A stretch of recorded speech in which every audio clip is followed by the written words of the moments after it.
Je possède 60% de cette maison. Tu dois partir maintenant. Ces mots résonnent encore dans ma tête. Pas les miens, les siens. Mon mari, avec qui j'ai été marié pendant 7 ans, me regardait comme si j'étais une gêne, une erreur à corriger.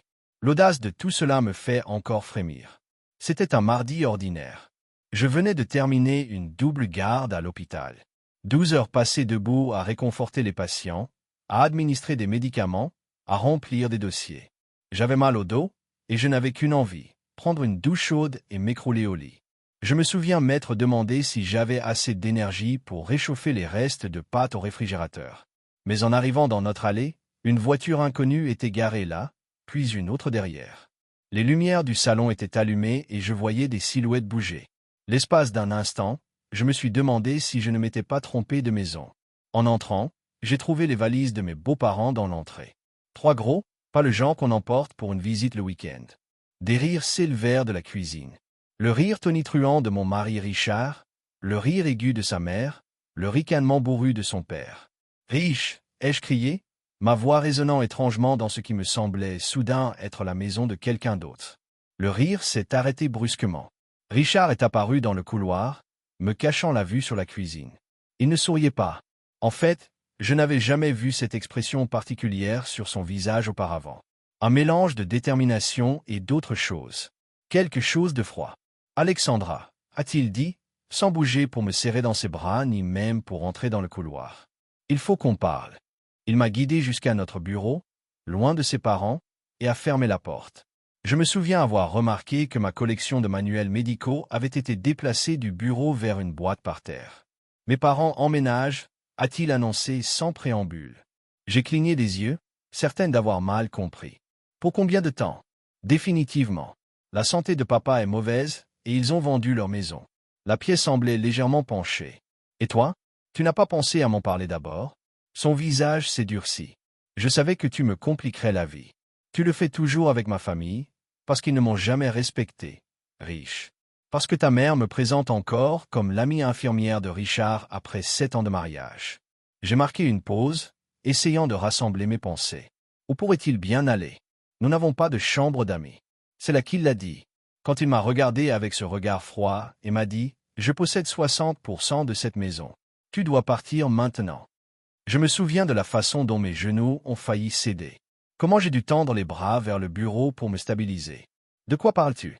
On a acheté cette maison ensemble.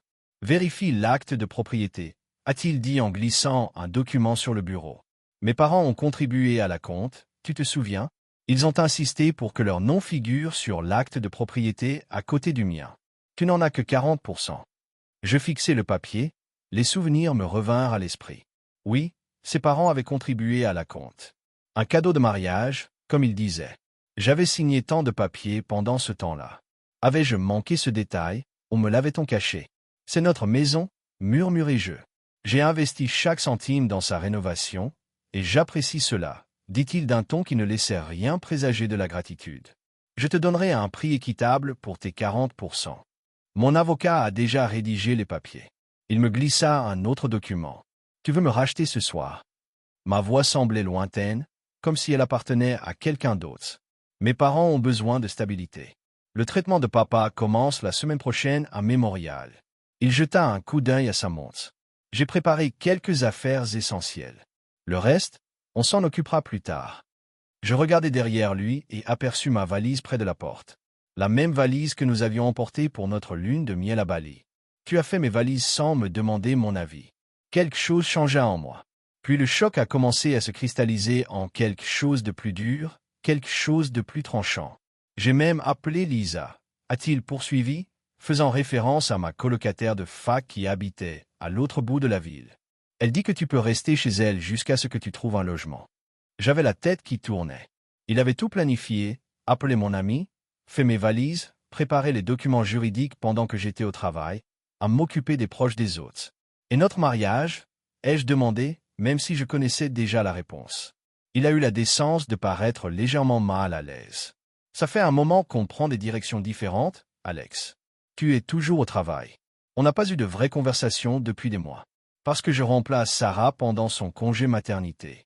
Tu savais que c'était temporaire. Il a haussé les épaules. C'est peut-être pour le mieux. Une rupture nette. Une rupture nette. Comme si 7 ans de mariage pouvaient s'effacer comme une tache sur une vitre.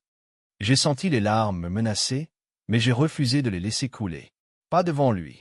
Pas quand j'entendais sa mère fredonner dans la cuisine, probablement déjà en train de planifier ou ranger son hideuse collection de figurines en porcelaine. Si vous pensez que je vais simplement quitter la maison, commencez-je. Nos avocats s'occuperont des détails, m'interrompit-il. Mais mes parents sont fatigués par leur trajet. Ils doivent s'installer. À cet instant, en regardant cet inconnu qui arborait le visage de mon mari, je réalisais quelque chose de profond. Il ne m'avait jamais vraiment vu. Il n'avait jamais compris de quoi j'étais capable. L'hôpital ne m'avait pas promu infirmière en chef parce que j'étais une fille facile à gérer. D'accord, dis-je doucement. J'irai ce soir, mais ce n'est pas fini, Richard. Son soulagement était palpable. Il s'attendait à une scène. Des larmes, des supplications, peut-être. Son air suffisant ne fit qu'attiser le feu qui commençait à brûler en moi. Je pris ma valise et sortis sans un mot, croisant sa mère dans le couloir. « Oh, Alexandra, Richard nous a dit que tu t'étais portée volontaire pour loger chez une amie afin que nous puissions avoir ta chambre. C'est si gentil de ta part. » Sa voix mielleuse me fit mal aux dents. J'ai simplement souri. Le genre de sourire qui n'atteint pas les yeux. Le genre qui promet quelque chose que celui qui le reçoit ne comprend pas encore. « Bonne nuit, Judith, » ai-je dit calmement. « Profite bien de ton séjour. » En sortant de l'allée en marche arrière, j'ai vu Richard qui regardait par la fenêtre, là. Main de son père sur son épaule en signe d'approbation. 7 ans de ma vie. Congédiés en moins de 20 minutes. Mais ils n'avaient aucune idée à qui ils avaient affaire. Aucune idée du tout. La chambre d'amis de Lisa ressemblait à une cellule cette nuit-là. Je suis resté éveillé, les yeux rivés au plafond, revoyant chaque instant de mon mariage, à la recherche de signes que j'avais manqués. Richard préparait-il cela depuis des mois, des années? Y avait-il quelqu'un d'autre?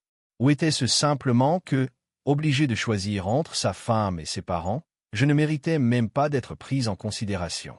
Je ne comprends pas, a dit Lisa le lendemain matin en me servant du café dans sa cuisine jaune vif qui m'a soudain semblé d'une luminosité choquante.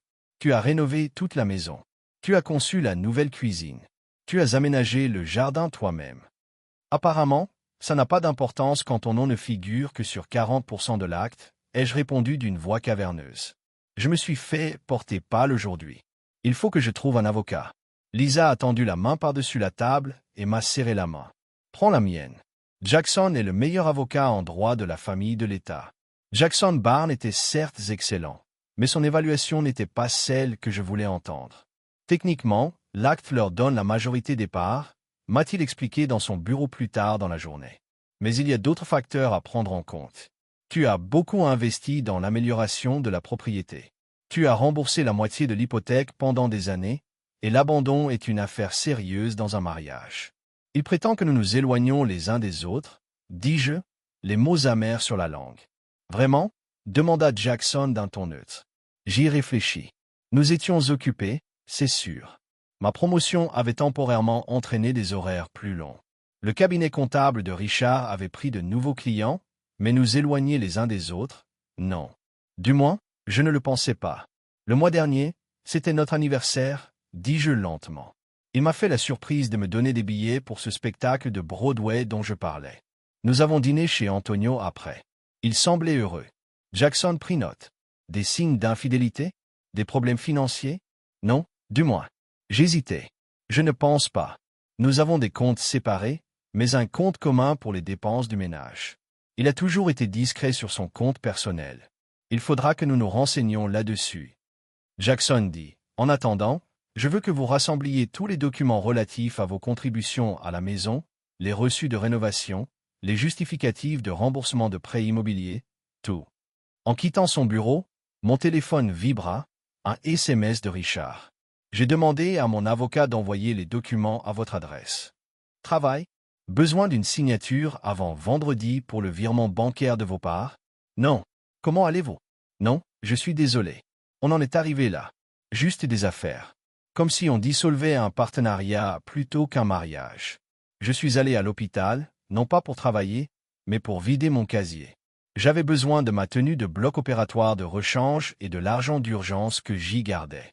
En franchissant l'entrée du personnel, je suis tombé sur le docteur Mitchell, le chef du service de chirurgie. Alexandra, j'ai entendu dire que vous étiez malade aujourd'hui. Vous êtes pâle. Tout va bien? J'avais travaillé avec le docteur Mitchell pendant 5 ans. Il avait soutenu ma promotion, avait fait confiance à mon jugement avec patience. Avant même de comprendre ce qui se passait, je lui racontais tout. Mon Dieu, a-t-il dit quand j'ai eu fini. Je n'ai même pas les mots. Ça ira, ai-je dit machinalement. La même assurance que j'apportais aux patients anxieux. Bien sûr que ça ira, a-t-il acquiescé. Vous êtes la personne la plus compétente de cet immeuble. Mais en attendant, vous avez besoin d'un endroit convenable où loger. L'appartement de ma mère est vide. Elle est en Floride jusqu'en septembre. C'est à toi si tu le veux. Sa gentillesse a failli me briser.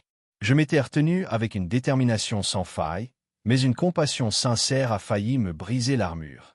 Merci, ai-je réussi à dire. Je pourrais vous suivre au mot. Alors que je me dirigeais vers l'appartement, mon téléphone a sonné. Numéro inconnu. Madame Harrington, ici Patricia de la Cornerstone Bank. Il semble y avoir un problème avec votre compte joint qui nécessite une intervention immédiate. Pourriez-vous venir aujourd'hui? Le problème est devenu clair dès que j'ai rencontré le directeur de la banque. Richard avait vidé notre compte joint. La totalité des 42 000 $ la veille au matin, avant même que je ne rentre de mon service. Il avait tous les droits légaux, m'a expliqué le directeur en s'excusant. Les 2 titulaires du compte ont un accès complet. La moitié de cet argent m'appartenait. Économisé grâce aux primes, aux heures supplémentaires, au petit héritage de ma grand-mère, tout a disparu. Je suis resté assise dans ma voiture après coup, les mains tremblantes sur le volant. Il ne s'agissait pas seulement de ses parents qui avaient besoin d'un endroit où loger. C'était méthodique, calculé. Il avait tout planifié, préparé pour. Pendant que je faisais des heures supplémentaires pour économiser pour les vacances dont nous parlions, il cherchait un moyen de m'effacer de sa vie. J'ai immédiatement appelé Jackson. Il a vidé le compte joint, ai-je dit sans préambule. 42 000 $ de perdus. Ça change les choses, a dit Jackson, la voix durcie.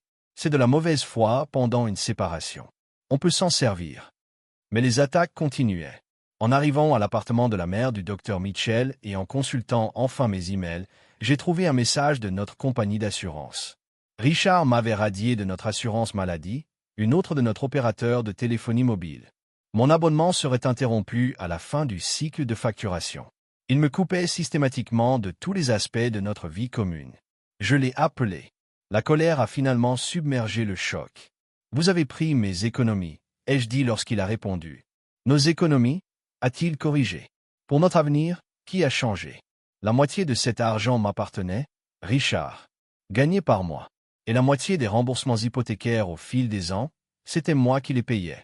Et pourtant, vous vous disputez pour la maison. Considérez ça comme un échec. Sa voix était si froide, si détachée. Mon avocat dit que vous n'avez pas encore signé les papiers. Votre avocat peut aller au diable, ai-je rétorqué. Et vous aussi. J'ai entendu la voix de sa mère en arrière-plan demander qui appelait. Puis la réponse étouffée de Richard. Personne d'important. Personne d'important.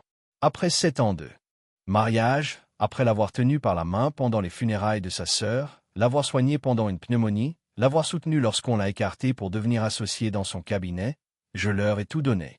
Mon amour, ma confiance, ma jeunesse, mes économies, et ils m'ont abandonné comme si j'étais une moins que rien. Cette nuit-là, je n'ai pas pu dormir. Mais cette fois, ce n'était pas le choc qui m'empêchait de dormir. C'était la fureur. Une fureur froide, claire et précise qui aiguisait mes pensées au lieu de les obscurcir. Je me suis levé et j'ai ouvert mon ordinateur portable. Si Richard pensait tout savoir de moi, de notre vie commune, il se trompait lourdement. Il y avait des choses qu'il n'avait jamais pris la peine d'apprendre, des questions qu'il n'avait jamais pensé à poser, et c'était ce qui allait le mener à sa perte. Au matin, j'avais un plan. Pas parfait, mais un point de départ. D'abord, j'ai appelé ma patronne à l'hôpital. J'ai besoin de 2 semaines de vacances à partir de maintenant. Alexandra, que se passe-t-il? Demanda-t-elle, l'inquiétude perceptible dans la voix. Ce n'est pas ton genre. Urgence familiale, dis-je, les mots au goût amer. Je te promets de tout expliquer à mon retour. Le temps étant gagné, j'ai fait une liste. Richard m'avait toujours taquiné à propos de mes listes, les qualifiant d'excessives, mais une bonne infirmière sait qu'une bonne préparation prévient les mauvaises performances. Mon premier arrêt fut notre coffre-fort. Heureusement, j'avais gardé ma clé. À l'intérieur se trouvaient nos documents importants, acte de naissance, passeport, notre acte de mariage, mais aussi quelque chose que Richard ignorait, le testament de mon grand-père. Mon grand-père était un homme d'affaires avisé qui avait des problèmes de confiance. À sa mort, il y a 5 ans, il avait laissé à chacun de ses petits-enfants une lettre scellée, adressée à son avocat, que nous seuls pourrions ouvrir. La mienne contenait une clé et une adresse. Le monde abuse des cœurs confiants, disait-il. Gardez ceci comme une assurance contre les trahisons de la vie. La clé menait à un autre coffre-fort. Celui-ci se trouvait dans une petite banque de l'autre côté de la ville. À l'intérieur se trouvait un document me transférant la propriété d'un bien immobilier, un chalet au bord d'un lac, à 2 heures au nord, qui appartenait à notre famille depuis des générations. Mon grand-père l'avait discrètement mis à mon nom avant sa mort, contournant ainsi complètement la succession familiale. Je n'en avais jamais parlé à Richard, non pas par dissimulation, mais parce que le moment ne semblait jamais opportun. Nous avions évoqué l'idée d'avoir une maison de vacances un jour, mais c'était toujours une conversation de ce genre. Le chalet avait besoin de rénovations importantes, et nous nous étions concentrés sur notre résidence principale. Maintenant, j'étais reconnaissante d'avoir ajourné. Ma deuxième étape était de revoir Jackson, cette fois avec les idées plus claires et des questions précises. J'ai besoin de savoir exactement quels sont mes droits sur la maison, dis-je. Pas seulement ma participation, mais vu que j'ai été le principal responsable des rénovations. Jackson se laissa aller au fond de sa chaise. En termes juridiques, on appelle ça la contribution de la main-d'œuvre. Si vous pouvez prouver que votre travail et votre expertise ont significativement augmenté la valeur de la propriété, vous pourriez avoir droit à plus que votre simple pourcentage de propriété. Je peux le prouver, dis-je avec assurance. J'ai des photos avant et après de chaque rénovation, des reçus pour les matériaux, et même des SMS de Richard vantant le travail et le montrant à ses collègues. Excellent. Jackson hocha la tête. Maintenant, à propos du compte joint, il vida. Je veux demander une audience d'urgence. Je l'interrompis. Il est de mauvaise foi, il essaie de me forcer à accepter un règlement rapide tout en me coupant l'accès au fond. Jackson sourit légèrement. Vous feriez une bonne avocate, Alexandra. Oui, nous pouvons demander une audience d'urgence et une ordonnance provisoire interdisant toute nouvelle manœuvre financière. En quittant son bureau, j'ai ressenti une sensation familière, le même calme et la même concentration qui m'habitait lorsque j'avais un patient critique. Le temps semblait s'être ralenti. Les détails sont devenus plus précis. Les priorités se sont clairement définies dans mon esprit. J'ai ensuite appelé Jennifer Kahn, notre agent immobilier et ami, bien avant qu'elle ne nous aide à trouver notre maison. Jen, j'ai besoin de ton aide et de ta discrétion. N'importe quoi, a-t-elle dit immédiatement. Lisa m'a parlé de Richard. Quel cauchemar! J'ai besoin de savoir combien vaut réellement notre maison sur le marché actuel. Pas ce qu'elle valait à l'achat, mais ce qu'elle vaut maintenant après toutes les améliorations. Jennifer n'a pas hésité. Je peux faire une analyse comparative du marché d'ici demain. Mais de mémoire, ce quartier a pris au moins 30% de valeur ces 3 dernières années. Et vos rénovations ajouteraient une valeur significative. Quelle importance! La rénovation de votre cuisine à elle seule a probablement ajouté 50 000 $ à la valeur. L'aménagement paysager, la rénovation de la salle de bain principale, on parle d'une valeur nette importante. J'ai ressenti une petite étincelle de satisfaction. Parfait. Et encore une chose. J'ai besoin de savoir à qui appartient réellement ma maison. Que voulez-vous dire? J'ai besoin de voir l'acte authentique et tous les documents justificatifs. Richard prétend que ses parents sont copropriétaires, mais je veux vérifier précisément la structure de propriété. Il y eut un silence. Je peux consulter les registres fonciers. Donnez-moi un jour. En attendant, je me suis rendu au chalet. Je n'y étais pas allé depuis des années. Pas depuis une brève visite après les funérailles de mon grand-père. L'étroit chemin de terre était envahi par la végétation, les branches raclaient ma voiture. Le chalet lui-même était solide mais négligé, bois gris patiné, volets penchés de travers, feuilles obstruant les gouttières. L'intérieur sentait le moisi mais était sain. Pas de dégâts des eaux, aucune trace d'animaux n'y ayant élu domicile, juste de la poussière et des souvenirs. Le matériel de pêche de mon grand-père était toujours accroché au mur. L'étagère contenait encore de vieux livres de poche et des jeux de société dont les pièces manquaient. Ce n'était pas grand-chose, mais c'était à moi. Complètement à moi. J'ouvris les fenêtres pour laisser entrer l'air frais et m'assis sur la balancelle affaissée du porche, élaborons la prochaine étape de mon plan. Richard pensait avoir tout le pouvoir parce qu'il contrôlait l'argent et que son nom figurait sur une plus grande partie de la maison. Il pensait que j'étais juste une belle épouse qui accepterait n'importe quoi. Il avait oublié, ou n'avait jamais reconnu, que j'étais la petite fille de Thomas Blackwood, un homme qui avait monté une entreprise de construction à partir de rien et déjoué des promoteurs 2 fois plus importants que lui. Mon téléphone a sonné. « Jennifer, j'ai sorti les registres », a-t-elle dit sans préambule. « Et quelque chose ne va pas. Que voulez-vous dire? L'acte est à 3 noms. Le vôtre, Richard et ses parents. Mais la répartition des parts est étrange.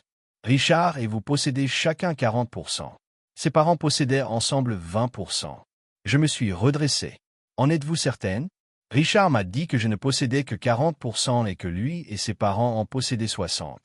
Il a menti, a dit Jennifer d'un ton neutre. Je suis en train de consulter le registre officiel du comté. Richard et vous avez des parts égales. Ses parents sont actionnaires minoritaires. Un sourire glacial a éclairé mon visage. Envoyez-moi tout ce que vous avez. C'est déjà fait. Et Alex, l'évaluation de la valeur marchande actuelle est arrivée. Votre maison vaut 680 000 $ maintenant. Tu l'as achetée pour 450 000 $. J'ai fait un rapide calcul. Mes 40% valaient 272 000 $ et non les 180 000 $ sur lesquels Richard avait basé son offre. Les pièces du puzzle se mettaient en place. Mais il me manquait un élément crucial. J'ai appelé le docteur Mitchell. Je devais lui demander un service étrange. J'ai demandé: l'hôpital utilise-t-il toujours Harrington & Associates pour sa comptabilité? Oui, c'est le cabinet de Richard. Pourquoi? Y a-t-il un moyen de savoir qui gère précisément le compte de l'hôpital? Sans prévenir Richard, il y eut un silence. À quoi penses-tu, Alexandra? Je me dis que 7 ans comme infirmière m'ont appris que la vérité finit toujours par éclater. Je veux juste contribuer à son bon fonctionnement, a soupiré le docteur Mitchell. Je vais voir ce que je peux faire discrètement.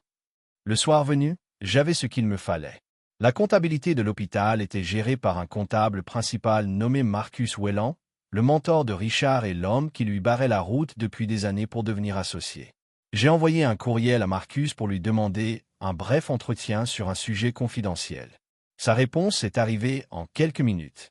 Madame Harrington, j'espérais que vous me contacteriez. Il y a des sujets dont nous devrions discuter. Demain, 8 heures, à mon bureau.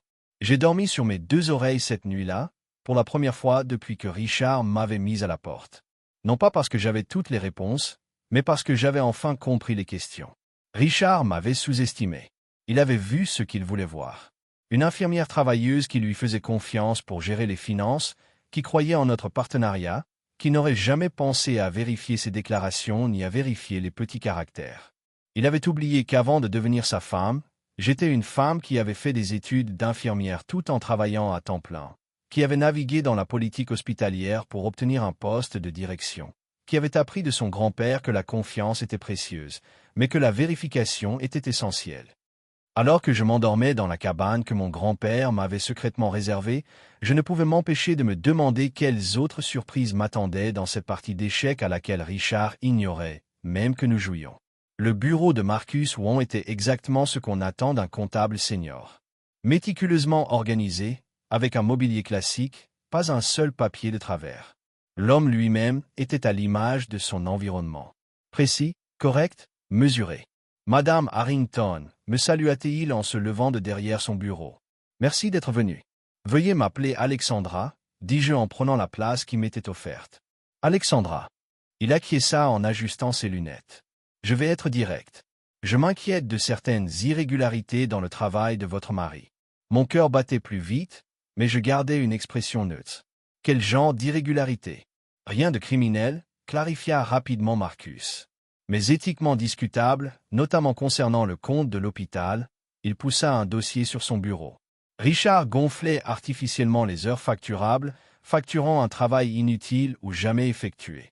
L'hôpital a été surfacturé d'environ 42 000 $ l'année dernière. Le montant exact de notre compte joint, l'argent que Richard avait vidé avant de me dire de partir. Je suis en train de monter un dossier à présenter aux associés, continua Marcus. Mais je voulais d'abord vous parler, compte tenu des complications personnelles. Vous voulez dire, étant donné qu'il est mon mari? Dis-je d'une voix ferme.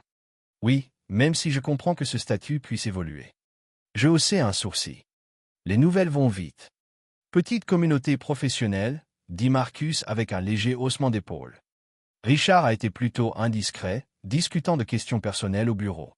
J'ai eu les joues rouges, imaginant Richard partager nos affaires privées avec des collègues, se présentant comme le mari souffrant se libérant enfin d'une épouse négligente. Qu'a-t-il dit exactement? Demandai-je. Marcus parut mal à l'aise. Ce n'est pas pertinent pour le sujet professionnel en question. Si, pour moi, si, soupira-t-il. Il a qualifié votre séparation de mutuelle. Il prétend que vous étiez plus dévoué à votre carrière qu'à votre mariage. Que vous ayez volontairement cédé la valeur nette de votre maison parce que vous reconnaissiez sa plus grande contribution. J'ai ri. Un petit bruit sec a semblé surprendre Marcus. Version intéressante des faits. J'ai ouvert mon sac et sorti les documents que Jennifer m'avait envoyés. Saviez-vous que Richard et moi sommes propriétaires à parts égales de notre maison, 40% chacun, ses parents détenant 20%? Marcus a froncé les sourcils. Ce n'est pas ce qu'il a dit aux associés lorsqu'ils ont demandé conseil sur la séparation. Non, j'imagine que non. J'ai glissé l'analyse de marché de Jennifer sur le bureau. Il sous-évalue également la propriété de près de 4 millions d'euros. Marcus a étudié les documents, fronçant les sourcils de plus en plus. C'est inquiétant. Avec les irrégularités de facturation, vous avez dit que les surfacturations totalisaient 42 000 $, ai-je demandé. Par coïncidence, c'est exactement le montant que Richard a vidé de notre compte d'épargne commun la veille de mon départ. Marcus a retiré ses lunettes en se pinçant l'arête du nez. Madame Harrington Alexandra, que me demandez-vous exactement? Je me suis penché en avant. Je veux deux choses. Premièrement, je veux que la vérité sur les agissements de Richard soit connue de ceux qui ont besoin de la connaître. Deuxièmement, je veux ce qui me revient. De droit. Et qu'est-ce que j'obtiens en retour? L'hôpital comme client fidèle, ai-je simplement dit. Le docteur Mitchell est prêt à recommander un changement de cabinet comptable si la situation n'est pas résolue de manière appropriée. Les yeux de Marcus s'écarquillèrent légèrement, première fissure dans son attitude professionnelle. Je peux présenter mes conclusions aux associés aujourd'hui, dit-il après un moment. Avec votre permission d'inclure les aspects financiers personnels qui recoupent les préoccupations professionnelles, vous avez ma permission, ai-je dit. Et une dernière chose, j'aimerais être présent lorsque Richard sera confronté. Les 24 heures suivantes se sont écoulées dans un tourbillon de préparatifs. Jackson a déposé une demande d'audience d'urgence et a remis les documents à Richard. Jennifer a effectué une évaluation officielle de la maison et j'ai contacté directement mes beaux-parents, ce que Richard n'aurait jamais imaginé. Judith, c'est Alexandra, ai-je dit lorsqu'elle a répondu au téléphone. Oh, elle avait l'air troublée. Richard n'est pas là. En fait, je t'appelle pour te parler. Et Howard, à propos de la maison. Il n'y a rien à discuter, dit-elle d'une voix froide. Richard a tout expliqué. A-t-il expliqué qu'il avait menti sur les pourcentages de propriété? Que toi et Howard ne possédiez que 20% et non 40%, qu'il essayait de me racheter à un prix bien inférieur à la valeur marchande. Silence. Je pense qu'on devrait se voir, continuai-je. Juste nous trois. Il y a des documents que tu devrais voir. Judith accepta à contre-cœur de me retrouver dans un café près de chez eux. Ils arrivèrent l'air tendu. La santé d'Howard semblait effectivement fragile. Il marchait avec une canne et respirait difficilement. « Merci d'être venu », dis-je en désignant les documents sur la table. Je serai bref. Ce sont les documents officiels de propriété. Comme tu peux le voir, Richard et moi possédons chacun 40% de la maison. Toi et Howard en possédons ensemble 20%. Ils examinèrent les papiers, le visage d'Howard s'assombrissant. Ce n'est pas ce que Richard nous a dit. Non, j'imagine que non, dis-je. Tout comme il ne t'a probablement pas dit qu'il avait vidé notre compte d'épargne commun, y compris ma part. Avant de me dire de partir, Judith leva brusquement les yeux. Il m'a dit que tu avais accepté les arrangements financiers. Il n'y avait pas d'accord. Je suis resté calme. Il n'y a même pas eu de conversation. Il m'a tendu une embuscade après une garde de 12 heures, m'a annoncé que ses parents emménageaient et que je devais quitter mon domicile immédiatement. Howard s'est agité, mal à l'aise. On nous a dit que vous parliez de séparation depuis des mois, que vous préfériez vous concentrer sur votre carrière. J'ai ressenti une pointe de justification. Au moins, mes beaux-parents avaient été trompés eux aussi. Ils n'avaient pas participé volontairement à mon humiliation. J'adore mon travail, ai-je reconnu. Mais j'aimais aussi mon mari jusqu'à ce qu'il prouve qu'il ne me voyait jamais vraiment. La confrontation finale a eu lieu chez Harrington and Associates, dans la salle de conférence principale. Richard est arrivé pour ce qu'il pensait être une réunion de routine au sujet du compte de l'hôpital. Son visage, lorsqu'il m'a vu assis à la table entre Marcus et l'associé gérant, était inestimable. Choc, confusion, puis horreur grandissante. « Que se passe-t-il » demanda-t-il d'une voix tendue. « Veuillez vous asseoir, Richard. » L'associé gérant répondit. « Nous avons des sujets sérieux à discuter. » Au cours de l'heure qui suivit, le monde soigneusement construit de Richard s'effondra. Marcus présenta ses conclusions sur les irrégularités de facturation. Je présentai les registres fonciers et les relevés bancaires. L'associé gérant présenta la décision du cabinet. Richard serait suspendu dans l'attente d'une enquête approfondie et rembourserait immédiatement les sommes surfacturées. « C'est ridicule, » balbutia Richard. « C'est un malentendu et ma vie privée n'a rien à voir avec mon travail ici.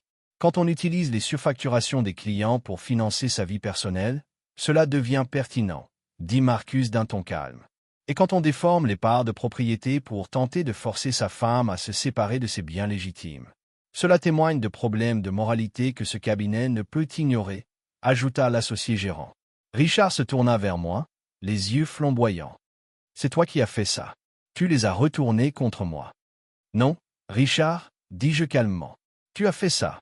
Je me suis juste assuré que tout le monde sache la vérité. » En quittant la réunion, Richard m'a attrapé le bras dans le couloir. « Tu vas le regretter, » siffla-t-il. « Tu crois avoir gagné, mais tu n'as rien, pas de maison, pas d'argent. En fait, je l'ai interrompu.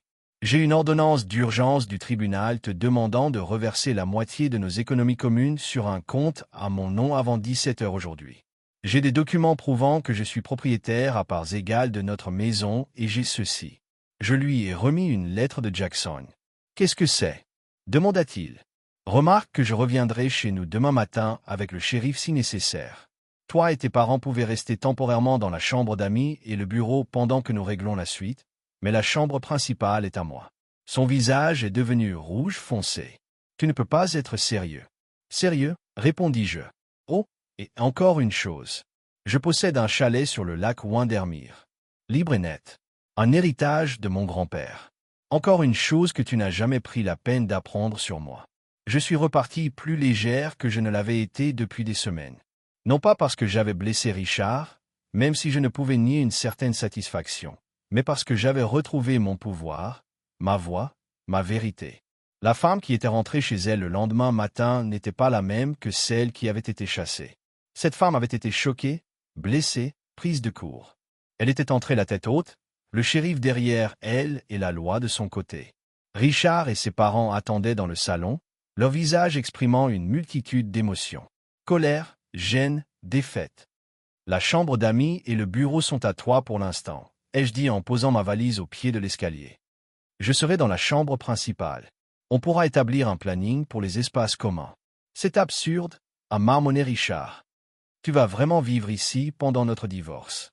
Jusqu'à ce qu'on trouve un accord équitable ? » « Oui, » ai-je répondu. « À moins que tu ne préfères déménager et laisser tes parents rester mes locataires. Ils devraient payer un loyer, bien sûr. » L'expression de rage impuissante sur son visage était une réponse suffisante. Alors que je montais l'escalier menant à la chambre que nous avions partagée, j'entendis la voix tendue de Judith. « Richard, tu nous as dit qu'elle avait tout accepté. Tu as dit que tout était réglé. » Je fermai la porte sur ses excuses balbutiées, m'assis au bord du lit et m'autorisai enfin à sourire.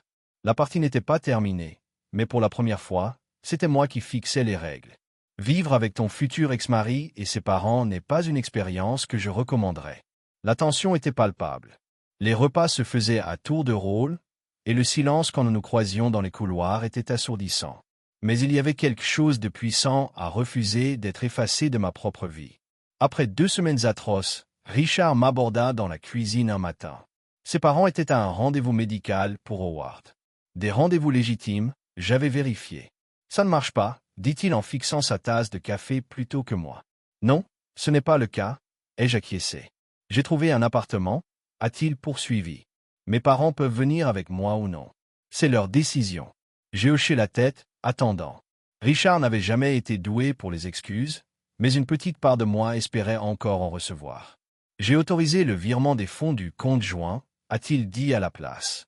Ta part entière, et j'ai demandé à mon avocat de collaborer avec Jackson pour un partage équitable des biens. Un progrès, à défaut de la reconnaissance émotionnelle que j'avais secrètement désirée. Merci, ai-je dit simplement. Il a finalement levé les yeux vers moi. Je ne pensais pas que tu te défendrais. Pas comme ça. C'est bien là le problème, Richard. Tu ne m'as jamais vraiment vu. Pas complètement. Une lueur de regret, de reconnaissance, a traversé son visage. Peut-être pas. Après son départ, je me suis assise seule dans la cuisine. Notre cuisine, celle que j'avais conçue jusqu'à la dernière poignée de meubles. Pour la première fois depuis cette horrible nuit, je me suis autorisé à ressentir vraiment la perte. Pas seulement de mon mari, mais de l'avenir que je pensais que nous construisions. Les enfants que nous avions prévu d'avoir, vieillir ensemble. Le chagrin m'a frappé par vagues, mais ne m'a pas submergé. Chaque fois que je reprenais de l'air, je me sentais un peu plus forte. Les parents de Richard ont décidé de rester temporairement chez moi en attendant de trouver une résidence pour personnes âgées à proximité. Un arrangement qui a choqué tout le monde, moi y compris. Howard et moi avons discuté, m'a dit Judith en m'annonçant leur décision. Nous n'avions pas réalisé que Richard présentait les choses sous un jour particulier. C'est ton fils. J'ai dit que tu le croyais. Oui, mais nous aurions dû poser des questions. Elle a hésité. Tu as été plus honnête avec nous que lui. Et Howard a besoin de stabilité pour ses traitements. C'était une trêve étrange, mais elle a fonctionné. Au cours des semaines suivantes, alors qu'il trouvait un logement convenable et se préparait à déménager, j'ai appris à mieux les comprendre. Leur inquiétude pour Richard les avait aveuglés. Mais ils n'étaient pas les monstres que j'avais imaginés dans mes moments les plus sombres. Le divorce s'est déroulé avec une douceur surprenante une fois que Richard a accepté que ses tromperies avaient été dévoilées. La maison serait vendue. Les bénéfices ont été répartis selon nos parts de propriété réelles.